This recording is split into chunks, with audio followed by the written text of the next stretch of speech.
안녕하세요. 오토CNCTV입니다. 오늘은 지난번에 이어 서각 작업, 즉 음각 작업을 다시 해보려고 하는데요. 지난번에는 용 도안을 한번 그렸던 걸로 기억을 해요. 오늘 같은 경우는 글씨, 그러니까 한자나 한글 이런 글씨를 그 V 커팅 날로 다시 한번 파는 작업을 다시 설명드리려고 하거든요.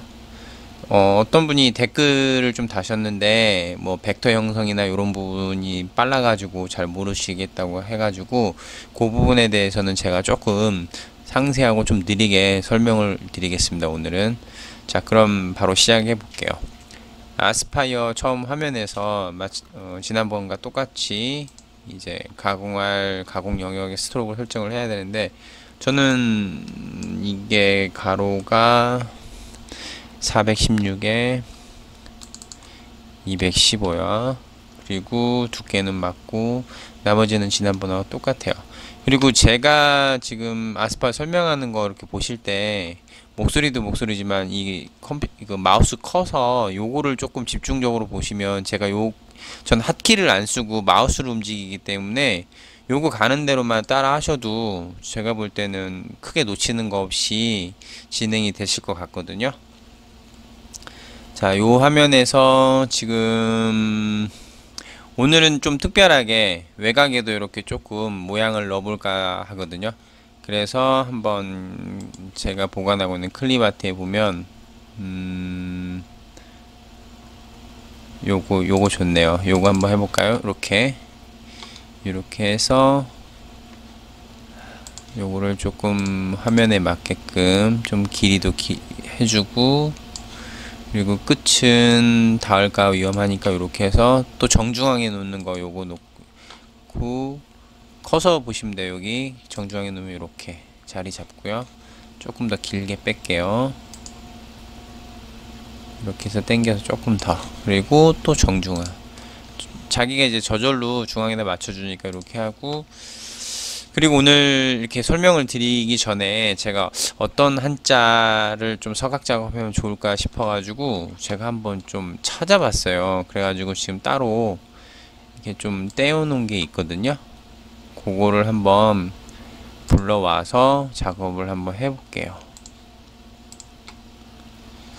요거 남이 쓴 건데 제가 그림판에서 이렇게 잘라와가지고 했는데, 나중에 혹시 그림판에서 이렇게 캡처식으로 해가지고 잘라와가지고 요거 벡터 형성하는 방식도 필요하시면 제가 그건 따로 또 동영상을 한번 올려보도록 하겠습니다.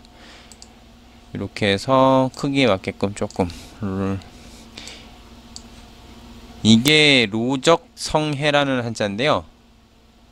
그 한 방울의 뭐 이슬이 모여 바다를 이룬다 뜻이 너무 좋아가지고 제가 요거를 좀 가져와 봤는데, 한번, 자, 조금 더 크게 자리를 일단 입히고 이렇게 해서, 자, 지금부터는 이걸 지금 이렇게 잘 보세요. 이렇게 클릭을 하면 지금 여기 붉은색 테두리가 진 상태에서, 제가 여기 종달새 이렇게 벡터 형성할 때 이제 종달새 누르라고 말씀을 드렸어요. 지난번에 종달새 누르면 이렇게 좀 흐릿해지잖아요. 흐릿해진 상태에서 여기 보면 색상 한계점의 번호라고 해가지고 0.5 이렇게 최소 최대 표시된 게 있어요. 이게 아마 영문 버전 쓰시는 분은 한글이 아니기 때문에, 근데 그냥 대충 모양만 이렇게 보시고, 여기 드래그 바를 이렇게 하게 되면 굵어지잖아요. 최대적으로 이렇게 하면 좀 얇아지고, 그러니까 본인이 봤을 때 너무 굵지도 너무 얇지도 않는, 그러니까 원하는 굵기의 어느 형태가 나오면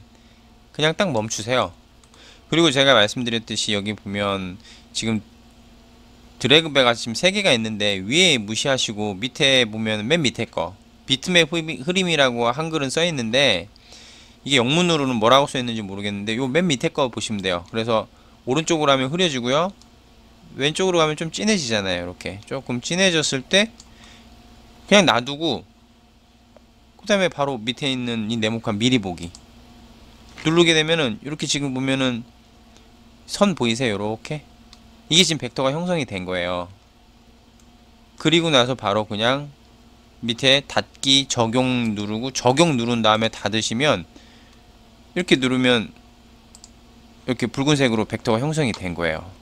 요거 모르시겠다고 빨리 진행된다고 해서 말씀 주셨는데 아마 지금은 좀 이해가 되실 거예요. 아마 이렇게 해서 자리를 잡고요. 그리고 이 원본은 잠깐만요. 이게 밑에 원본 그림이 나와가지고 요거로 좀 옮길게요. 이 원본 그림은 없애도 되니까. 그리고 이 벡터 형성된 것만 이렇게 해서 놓고요. 그 다음에 요 글귀에 대한 뜻을 한번 좀 한글로 좀 적어볼까 하거든요. 여기 한글 적을 때는 여기 보면 T자 보여요. T자. 텍스트의 약자인데 T자를 누르면 이렇게 텍스트 쓰는 라인이 나오는데 이게 뜻이 한 방울의 이거 영문으로 되어 있네요. 자, 한 방울의 이슬이 모여 바다를 이룬다.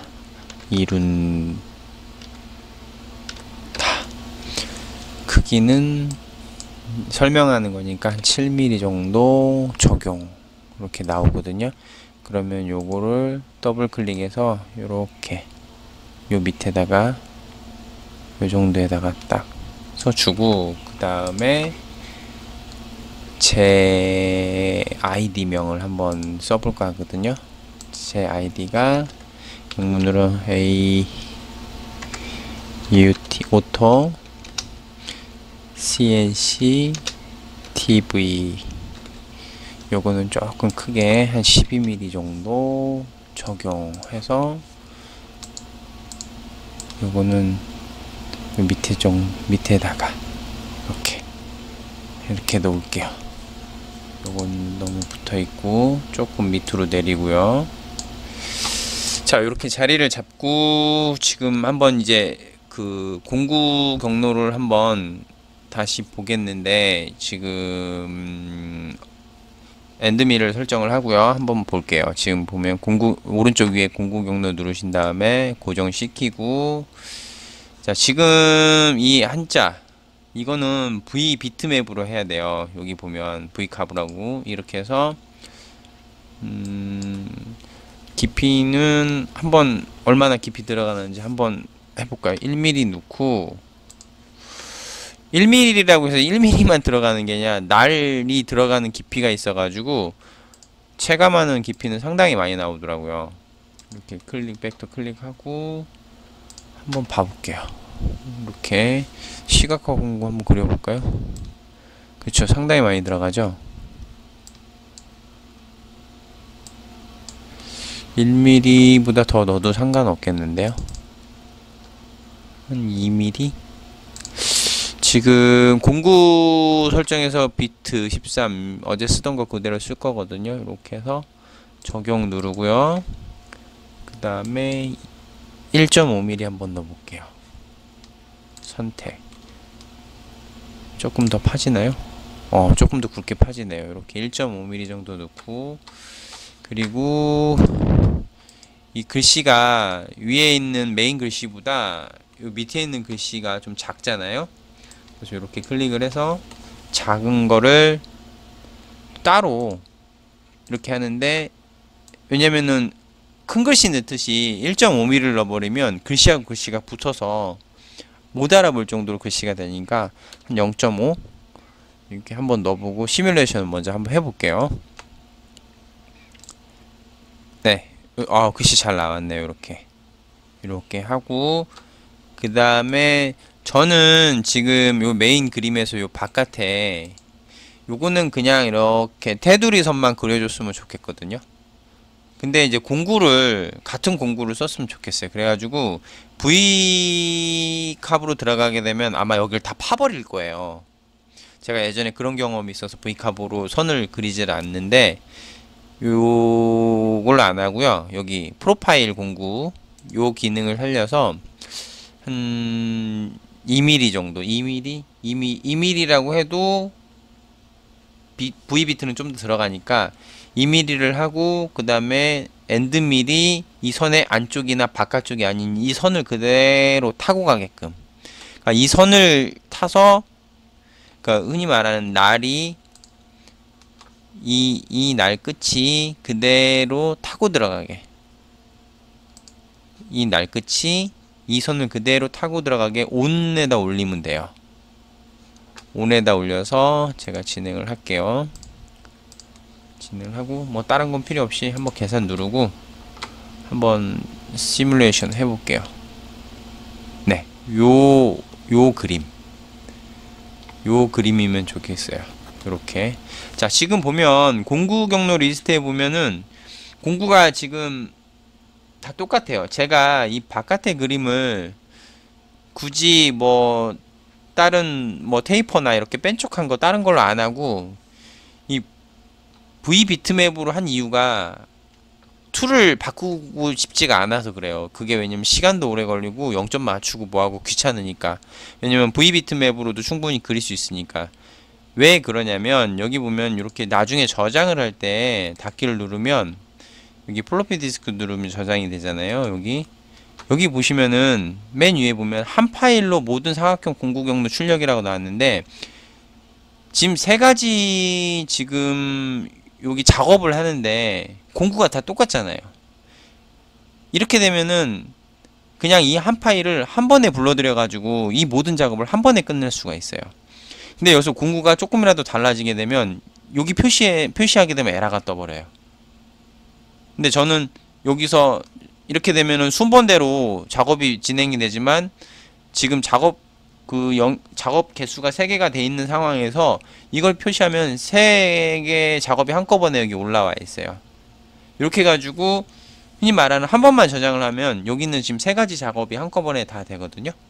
그렇게 하고 싶어서 굳이 이 테두리도 제가 VBit맵으로 지금 설정을 한 거니까, 여러분도 작업을 하실 때 한 가지 도구로 여러 작업을 끝낼 수 있으면 요걸 꼭 체크를 해서 하나의 파일만 불러들여 가지고 모든 작업을 할 수 있게끔 하시는 게 좋고요. 근데 이제 좀 단점이 뭐냐면, 만일 작업이 중간에 잘못 들어갔을 경우 멈추기가 힘들어요. 아니, 멈추더라도 다시 처음부터 들어가야 된다라는 그런 저기가 있기 때문에, 본인이 이렇게 나눠서 하는 작업에 대한 확신이 있을 경우에는 그냥 한 번에 들어가 주는 게 좋죠. 중간에 계속 뭐 다시 봐야 되거나 이러지 않아도 되니까 요거 한번 이용해 보시면, 아마 좀 툴을 바꾸지 않는 작업이라면 제가 볼 땐 유용하게 쓸 것 같아요. 자, 그러면은 오늘 작업은 여기서 지금 설명은 좀 마무리 드리고 제가 저장을 해서 작업을 들어가 보겠습니다.